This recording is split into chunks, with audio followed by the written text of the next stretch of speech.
When the Lotus Blooms is my first book, and it started as a project to tell the story of my mother's birth, and from the stories that she told me right through my childhood.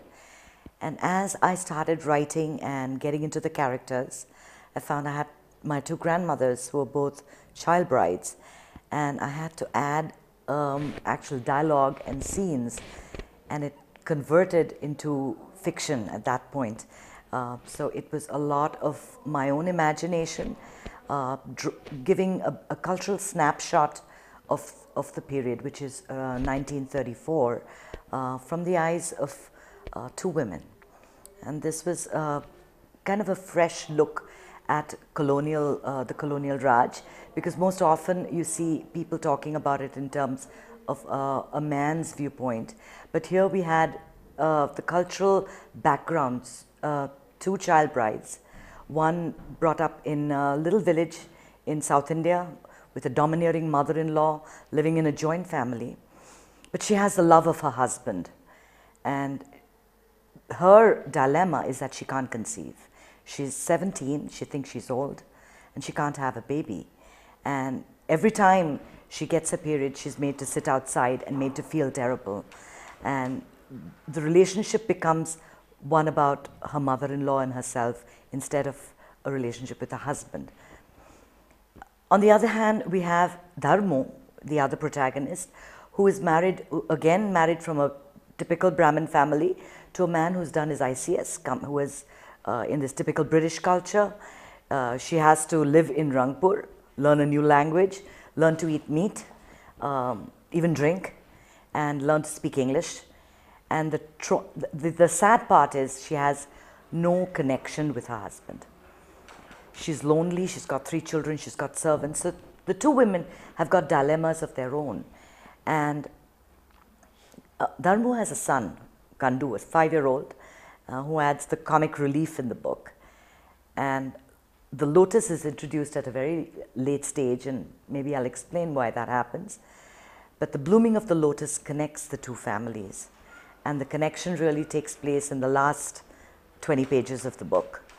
Well, the blooming of the Lotus is the birth of Camel, who's my mother, which takes place at the end of the book. And it sort of leaves a hint, a promise of more to come, maybe a sequel. And the book brings about the Tamil Brahmin culture and the colonial influence on such families, the colonial enslavement, what families had to deal with in order to make things work for themselves. Really, this was in 2007 when I couldn't find a job, and I was a little bit upset because I'd just done my bachelor's again, tried to get into the school system, and then my mother was talking to me. She was saying, you know, take courage from us. Look at us. Look at me. You know, I married at 16, and I didn't know English. Your dad only spoke English, and I only spoke Tamil. We made our lives work. Look how successful and happy I am, and you know, you can do things.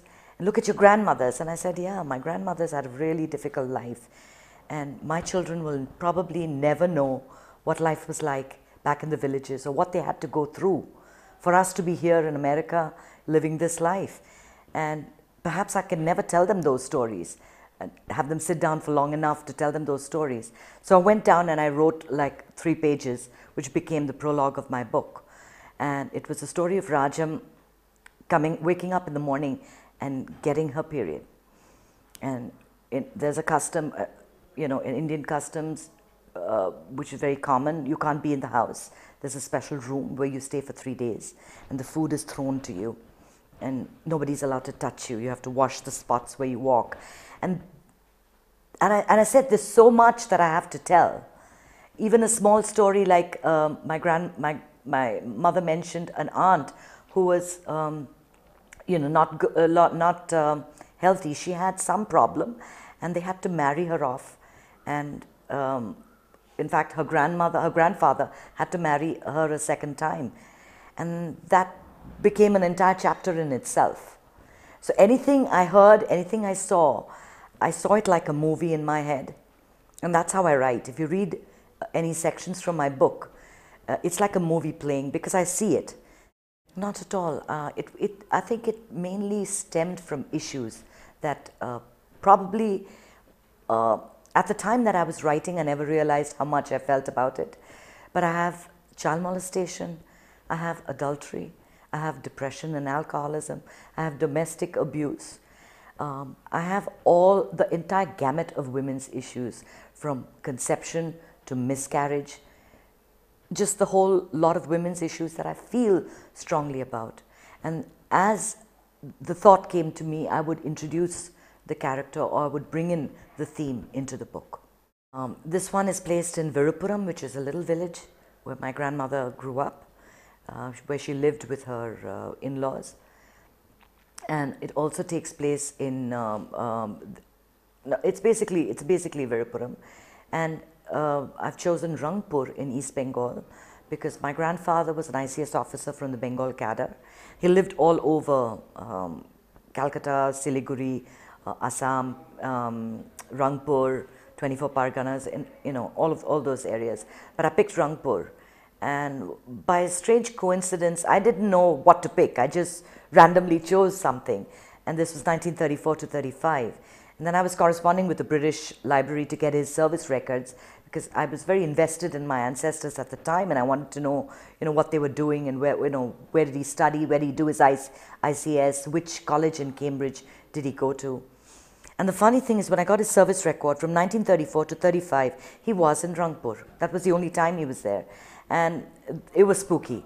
But I guess I connected at a very deep level with my ancestors, and I actually told their story. In fact, I talk about riots in Rangpur that he quells, which was just, again, imagination.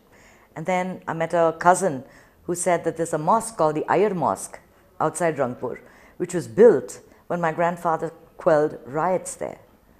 So a lot of it are the truth, or maybe something someone told me at some point of time. A lot of it is based on what I've read. I'm very interested in that time period.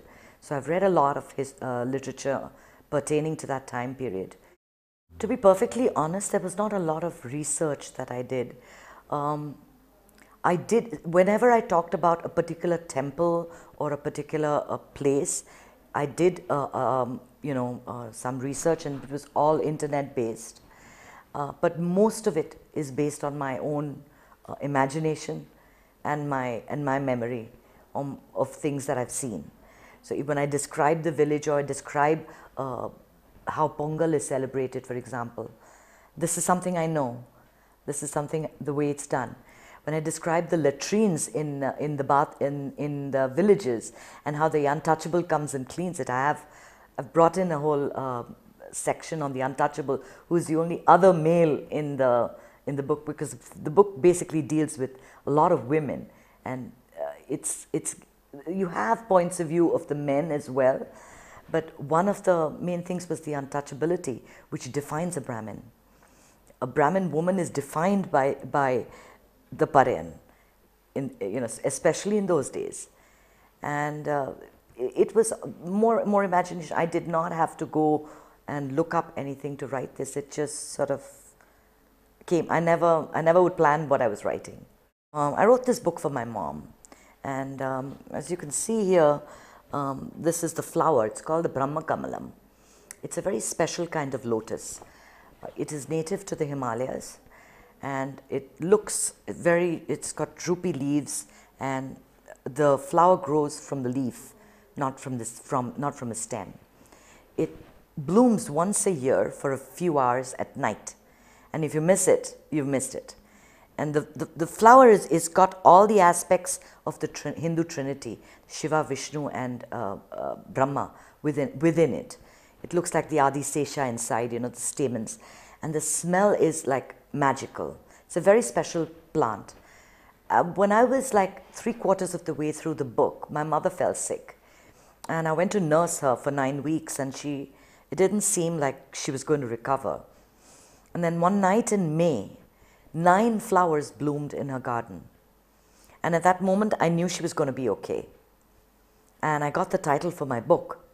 So I went back to the States, I removed certain sections, and actually the flower is introduced very late in the book, which connects everything up. I was actually going with these two streams, not knowing how to connect it, because it was just, it was not a planned story, it was just written from the heart. So the flower was very, very special because it meant that my mom could live to see the book being released and really enjoy it. It was my gift to her.